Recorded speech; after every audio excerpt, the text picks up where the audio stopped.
friends, thank you so much for clicking this video. My name is Chesiyna and you are welcome.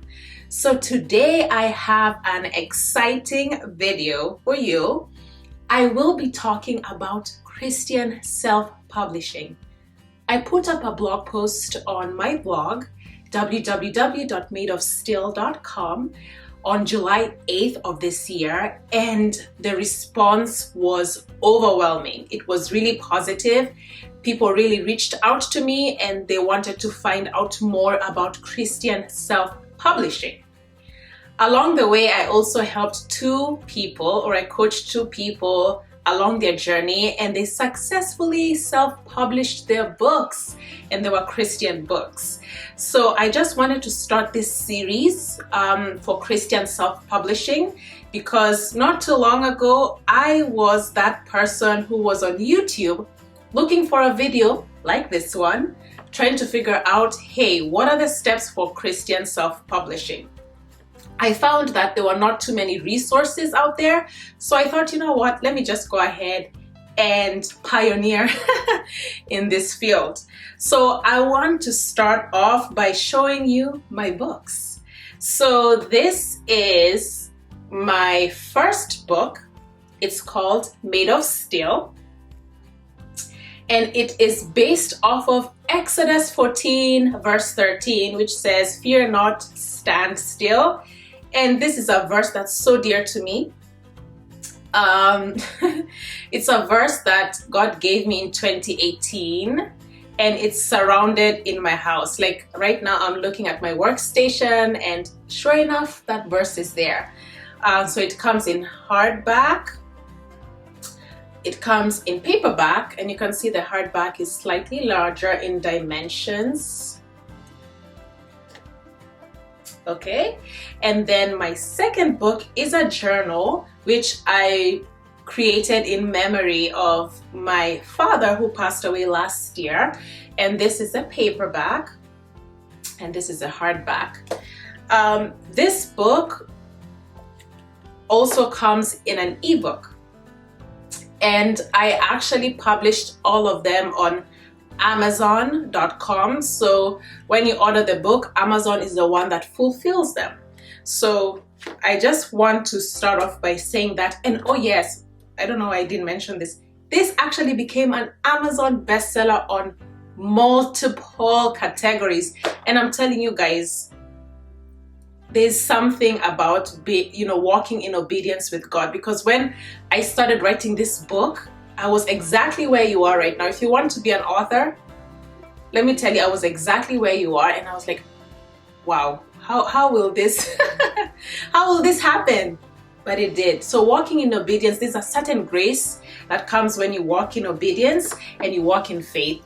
And yeah, so I just wanted to share that as I begin. So let me put them to the side. For now, I'm specifically going to talk about my first book, which is Made of Steel, because my journal, it's a whole, like the way I did it was completely different. Like I basically did my journal from scratch by myself. Yeah. But for my specific Made of Steel, I did everything by myself apart from the cover. And I did, what else? Yeah, I think I'll talk about it more once we get into it. But I did get someone to help me with the layout of the book. So it's really, I don't think you can see it, kind of washed out. But yeah, so I want to give you 4 tips. And as I said, this is just the beginning. I will be posting frequently about Christian self-publishing. So if you need a word of encouragement as you walk through this process, please stay tuned, subscribe and like and share. If you know someone who's like kind of interested in publishing a Christian book. Okay, I hope you're ready. Let's begin. Okay, so the first advice I can give you, it's super important, is God's timing and God's purpose. And the reason why I say this is sometimes writing a book can be tied to your flesh. You know, there's this air that people usually have when they write a book, like, oh, I'm an author and all this stuff. So it's really, sometimes it can be tied to your flesh or your ego when you write a book. So you need to do some soul searching and ensure that as you write the book, it is in line with God's will and God's purpose. Because especially if you're writing a Christian book, it's in essence a ministry and you are an ambassador of Christ. So you just have to make sure that you are not letting your flesh get ahead of you and then you write stuff that ends up hurting people. So that's why I say just make sure that you're in line with God's will and God's purpose. Sometimes, or timing. Sometimes, yes, God wants you to write a book, but not now, maybe 10 years from now. And that's exactly what happened to me. In 2010, there was a prophecy on my life about me authoring books. And a few years later, I tried to write a book and it wasn't God's timing, right? And gosh, I just couldn't, for some reason, one thing after another, like I had so many issues, I couldn't even finish writing the book. So I was like, okay, let me put it to the side. And at that time I was writing a poem book, a book of poems. I don't know if it's poem or poem, but yeah, I was writing a book of poems.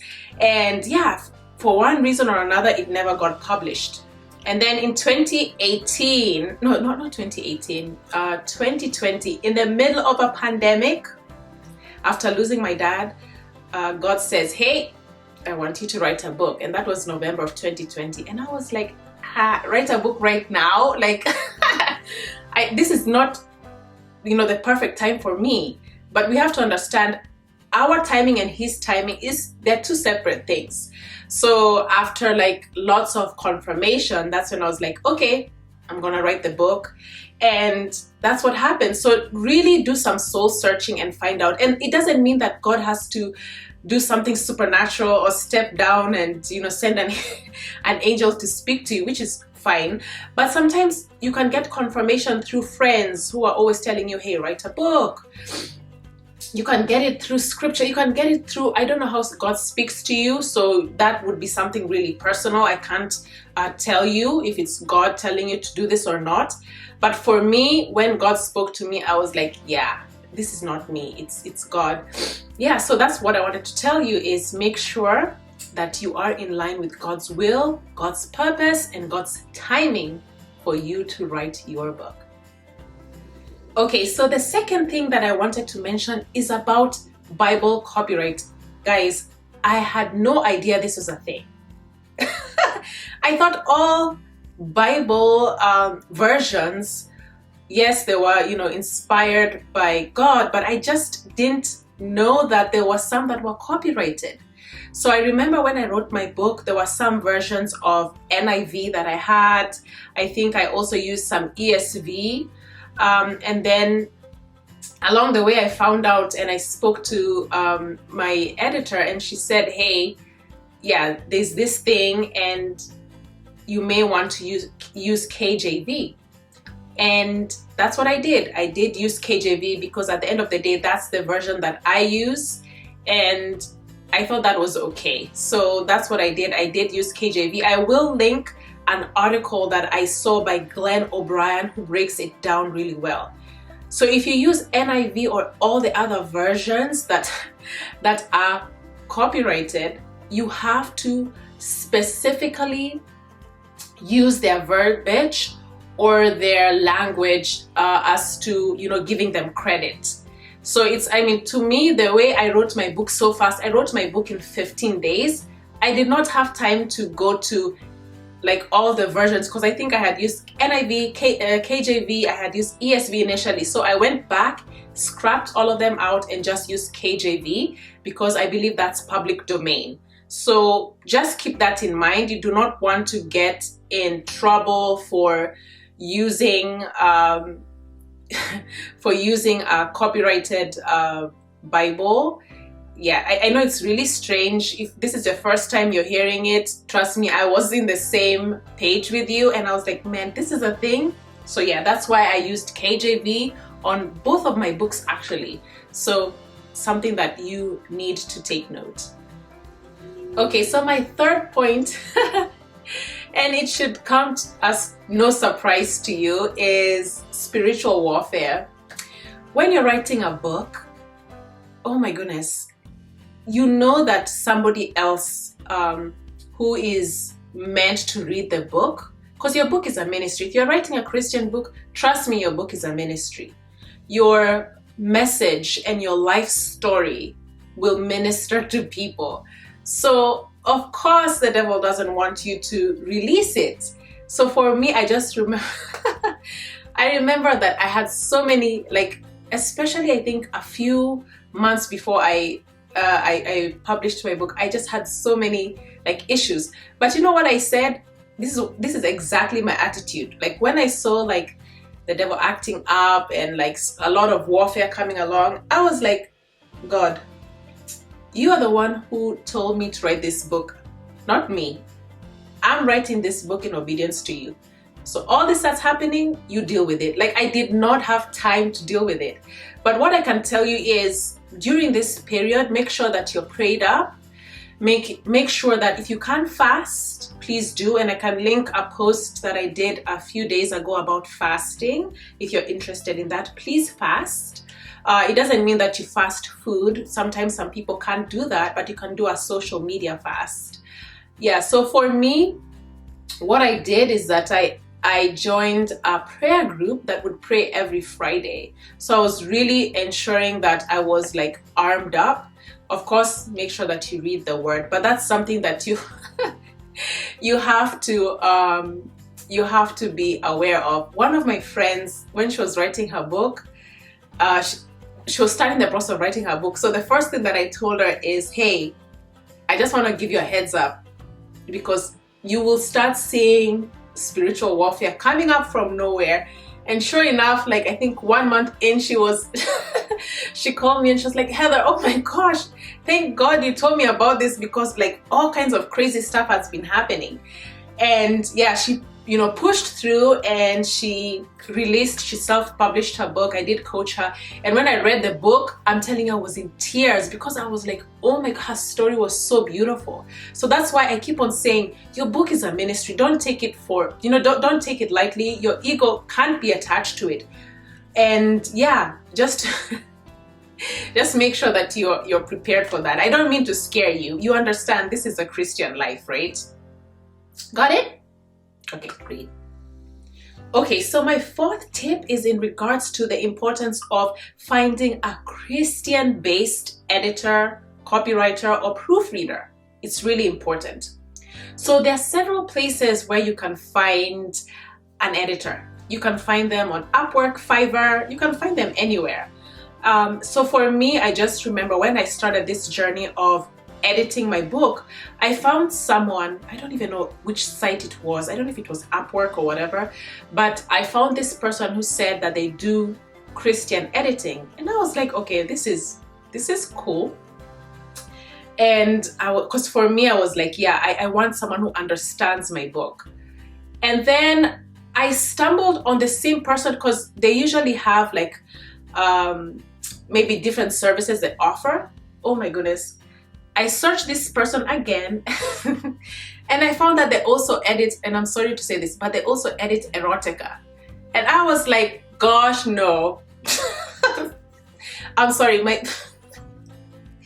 and look, I'm not here to judge anyone, but I just knew that the message for my book was very important to me, and I didn't want someone who's editing hours and hours of that genre and then jumps on my side and then starts editing about God. Like, to me, it was like, no, it didn't sit well with me. It's like I felt a pit in my stomach. I was like, no.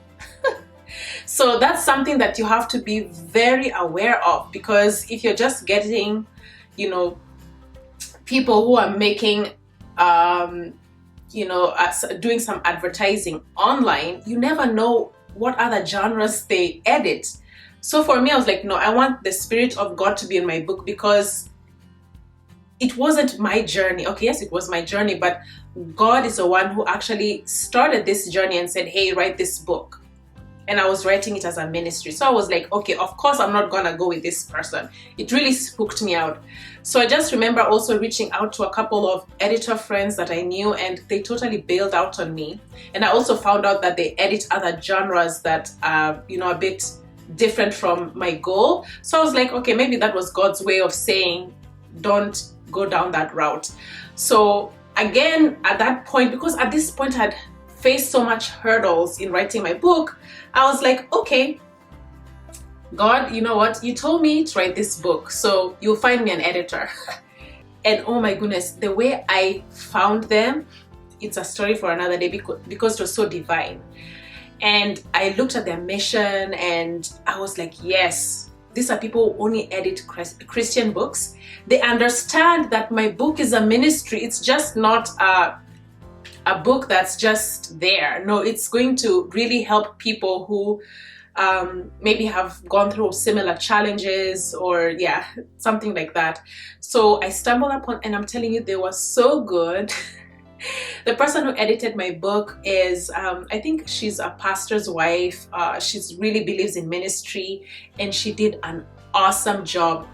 She did not edit like my book. You know how sometimes people edit your book and you're like, who wrote this book? No, my book actually, when I went to her to edit my book, I was like, man, I probably need the most extensive tier, comprehensive tier. I think it was tier 4.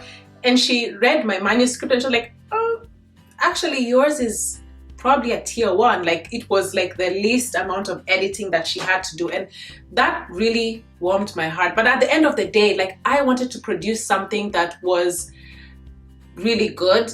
And I think I achieved that. I achieved excellence. So basically I did the best that I could with what I had. And that's it. So for now, just those 4 tips, just keep them at the back of your head, and I guess that will just keep you like motivated until my next video. But my parting shot as I close is, it is possible to write a book. For me, the traditional publishing sounded like a good, you know, something good, but I just didn't like the fact that with traditional publishing, sometimes, from what I hear, I don't know if this is true, but from what I hear, it's like the book passes so many hands to the point that your vision, sometimes if you're not careful, can get lost in it. In addition to that, the length of producing a traditional book, because you know there's a system and a process, it can take even 2 years or 1 year, I don't even know. But mine, it's like with self-publishing, you can go from start to finish like that. And I will also link my book unboxing, because I speak a bit about my journey to do with the book, because I don't want to really talk about it right now. So this is just the beginning. Go ahead and subscribe or bookmark this particular video, because I think it's really helpful. And another thing that I wanted to mention is, when you're self-publishing, okay, I guess I still have time. When you are self-publishing a Christian book, just know that it's not a competition. I remember the people that I've coached to produce their books, they were like, oh my goodness, I can't believe you're giving away all this information for free. And I was like, guys, we have to remember that we are the body of Christ. We are his hands, we're his feet, and maybe your message or your book will be able to reach a certain demographic, and mine will reach a different demographic. So I can speak about one of my friends who I spoke about. She wrote a book, and when she published it, like I was like one of the first people to buy it. And I just remember, like, when I was reading the book, I was just crying, because I was just thinking of, okay, aside from the book, the fact that the book was really moving, but I was just thinking of people who will be set free. Like, my book reaches a whole different demographic, but her book was able to reach, oh my goodness, certain people that I specifically wouldn't have reached. So if I was stingy with my information, and I would have told her, oh, I don't know how to do that. Like, I don't even know if why people do that in 2021. But if I was that kind of snobby person who was like, oh no, I don't want, I don't want to be in the same class of authors with you. Oh, gosh, so many people would have missed that really lovely book. So that's what I wanted to say. Another thing, a bonus point that I want to give you is the power of authenticity. I remember when I wrote my book, the person who was doing my layout, who's also a lovely lady. I think also she's a pastor. So I remember when she was editing my book, she was like, wow, I've never seen a book concept like this. And that's when I knew that it wasn't me who was writing it, it was God. So yeah, those are my tips, and there's more to come. And I will end it at that. And that's it, folks. Thank you so much for tuning into this video, and I will see you on the next one.